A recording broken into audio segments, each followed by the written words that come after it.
Hi everyone, hope you are doing well. And I hope you are enjoying this time of the year. I want to share something with you today that's been coming up a lot in my conversations with other female practitioners in all our programs, and something that's been coming up a lot for me. There are certain months in the year that I find transformational, that allow me to take almost like a quantum leap forward. And these are usually the months or times of the year that are quite significant for me. I see that in other practitioners as well, the kind of months and times of the year that help you leap forward in your business, in your work, in your self-confidence, in your identity. And there are also other times that the body remembers, like the time when you lost a loved one, the time when you experience some health issue. We have got everything within us that happened to us. It's recorded. Our body is our biography. Everything that we've gone through is still here, still alive within us, because we are alive, breathing, organic beings who are part of this magnificent consciousness, this aliveness of the planet, of the universe, of the source, whatever you call it for yourself. And so one of those times of the year that are really significant for me is February. There are so many things that happened for me in February that are so significant. Another month that is really, or time of the year that is really important to me is October. And that's because I am an autumn baby. I was born the 5th of October. And so I'm celebrating a lot on the October around that time. And those two times of the year really help me to reflect and step into what's more aligned. I could say step into a different version of me, but it's the same version of me, just with a little bit more alignment, a little bit more shifts, letting go of what doesn't serve me anymore, embracing being more me, embracing more of the direction in which I need to move forward to, where my dreams are. And so if I think about February, in February, for example, I started being fully employed in social care. And then I spent the next 16 years working in social care with the most amazing people, with the most amazing clients, working with, obviously, with trauma, learning about trauma, working in various amazing projects like City Roads Crisis Intervention Project in central London, where we were working with clients, taking them through a detox, a residential project with a lot of history. It doesn't exist anymore, unfortunately, but we've worked with thousands and thousands of clients, around 1,000 clients each year, and I worked there for 6 years. In February also, I had my first date with my partner, Mick, and here we are, 22 years later, we're still together. Interestingly, we were both working in that crisis center. That's where we met, and we are still together 22 years later. In February also, 9 years ago, I left my social care job to become fully self-employed. So for 7 years prior to that, I was working full-time in social care, and then I was teaching yoga and mindfulness and movement and coaching clients and delivering Thai yoga massage and somatic body work. For 7 years, I did it, working full-time in social care and then part-time evenings and weekends running a yoga and wellness studio, working with clients. And 9 years ago, I decided that was enough. I couldn't continue at that pace, with that level of intensity, with having two intense jobs. And so I left social care and started working in my own business. At the time, running a yoga and wellness studio. So there are certain times of the year that bring up for many of us these connections with something significant that happened in our life, connections with deep inner shifts that then change our reality, change who we are on the most profound and deepest level. So often we focus forward. We work so hard to keep moving forward. We want to be further than we are at. We want the next level of business, or we want more clients, or we want more confidence. We want more money. We want better life. We want a loving relationship. We want better health. So often we focus on, I'm here, I don't want to be feeling like this. I want to be feeling something else. I want to move forward. And the challenge with that is that we lose connection and an experience of the present moment. And it's only in the present moment that we have choice. It's in the present moment that we can use the power to choose and choose differently. If we are running forward, if we are moving forward really fast, if we are focused on the final outcome, we lose connection with the journey that we are on. We lose connection with the inner wisdom, the inner knowing that we have within ourselves.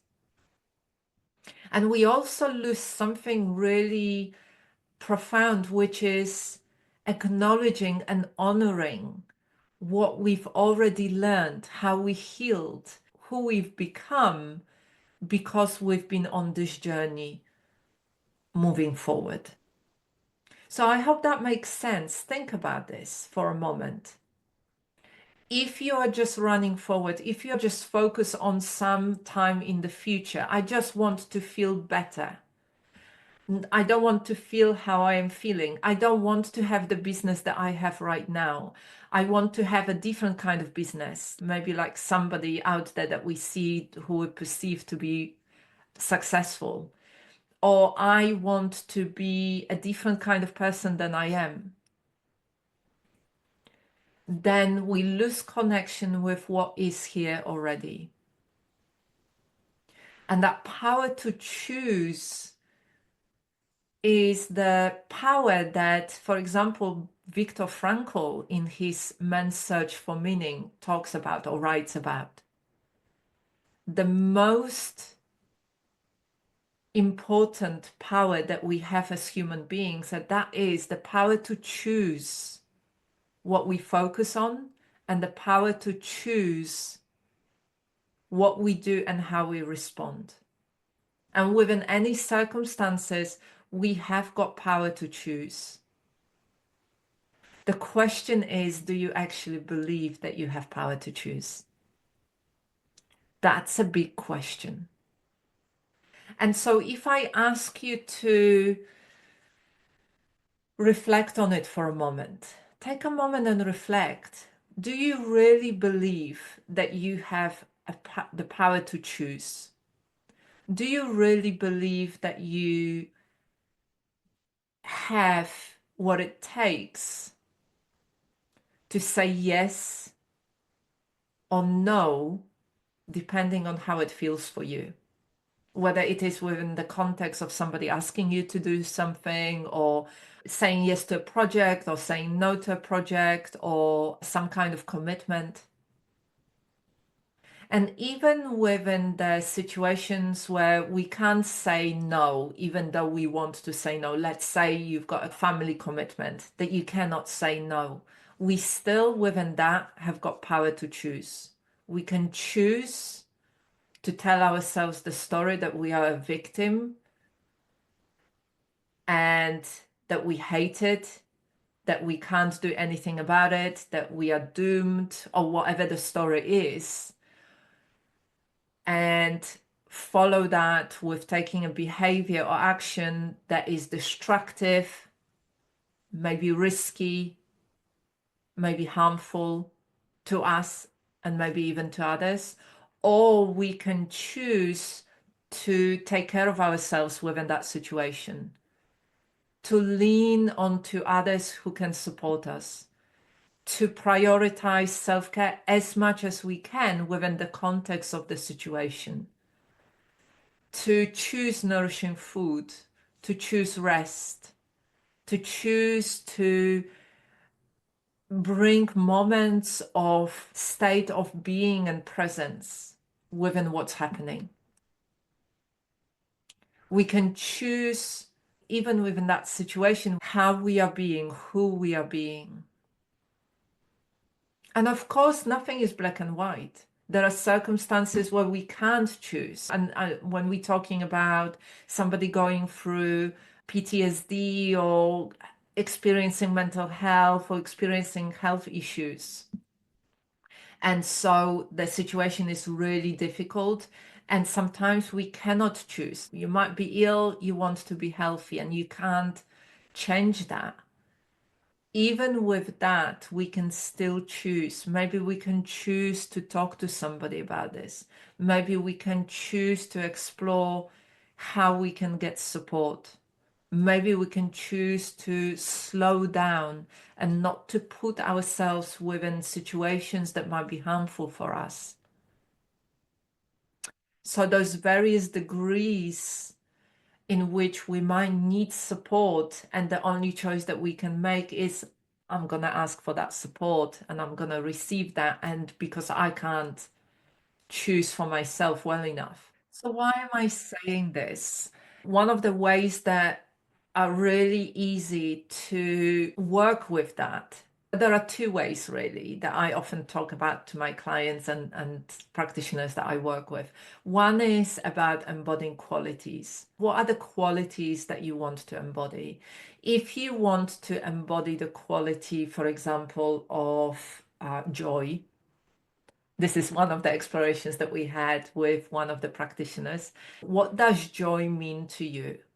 Do you experience joy on a daily basis? Not on this like, oh, this is amazing, huge event, once in a lifetime, and I'm experiencing joy, but on a daily basis.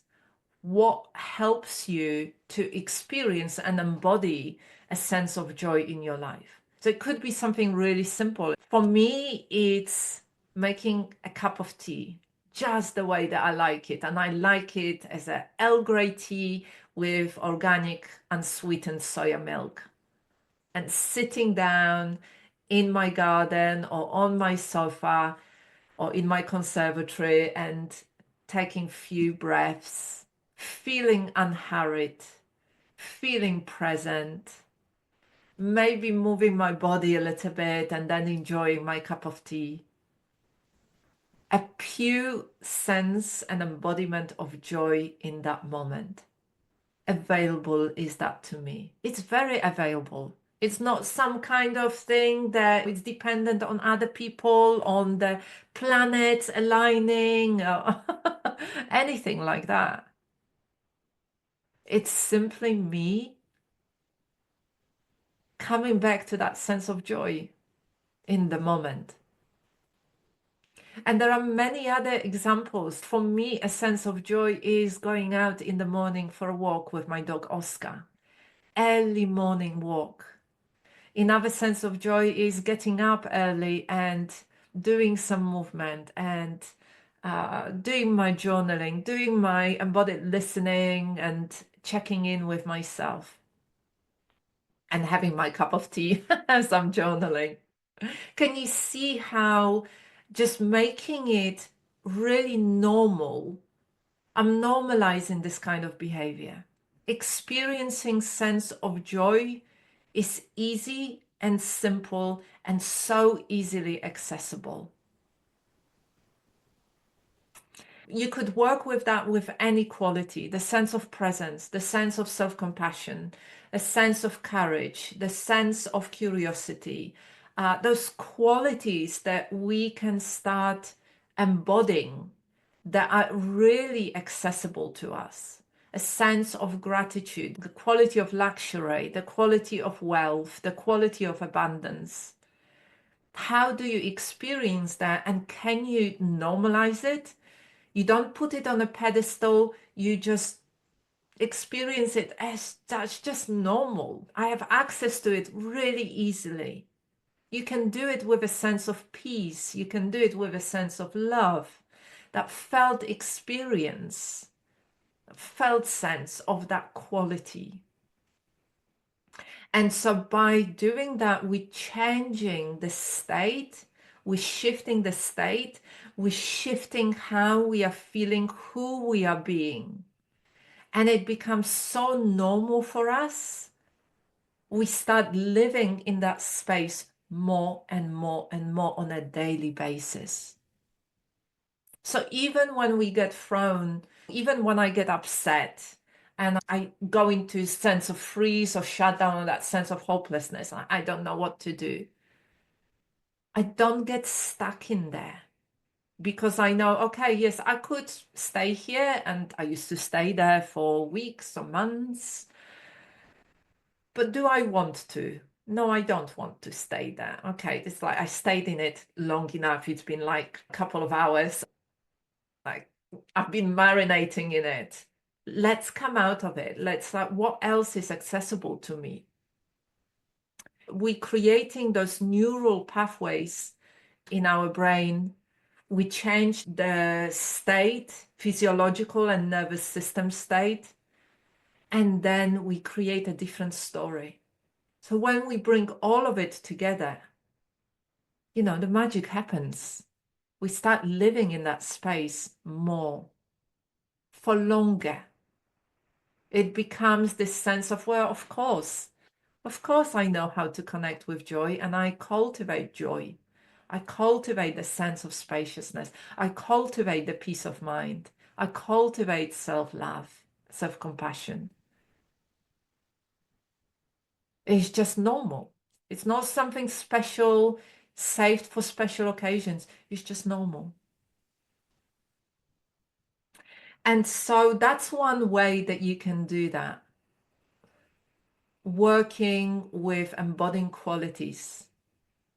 Qualities, like if I think about successful business owner, female business owner, what are the qualities that I want to cultivate as a successful business owner? A sense of having time and space, time to think, time to process, time to create, time to connect with others, time to work on the projects that I love.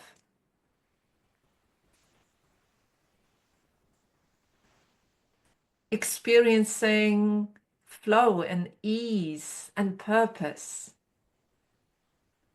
Connecting with others, that relational way where we co-regulate, where we connect, when we support each other, when we collaborate.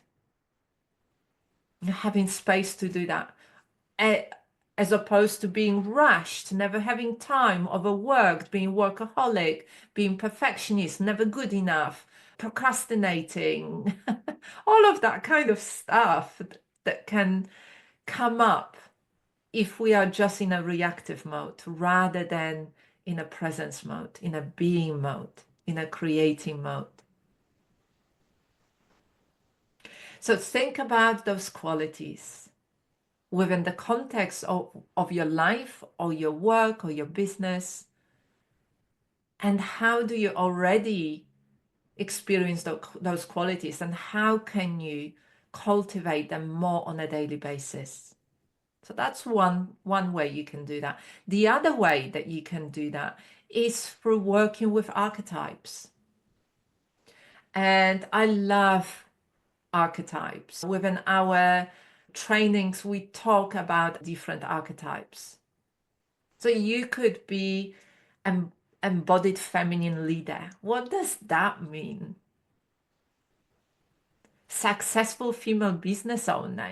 What is that archetype? Well-rested woman archetype.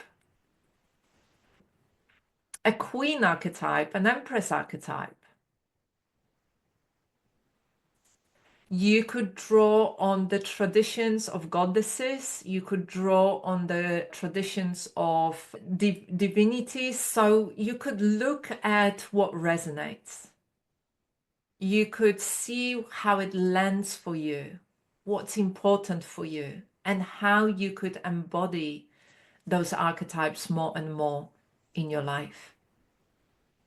So some of us, I know from experience, when we do the training certification, some of us really love working with archetypes, with the goddesses, with different traditions and cultures. And some of us really struggle with it. And this is where working with qualities is easier. Sometimes it's easier because they simpler in their approach. So the question in here is, as always, who do you want to become? What do you want to embody? And who do you want to embody? Who do you want to become more of? What are the qualities and traits and states of being that you want to make more room for within your life, within your business, within your work? What would be fun and joyful to do that orienting towards well-being, moving away from the hard work, from struggling, from always working on sorting out problems, and even healing can become like such a hard work, always working hard to shift stuff within us. You don't have to do it in that way.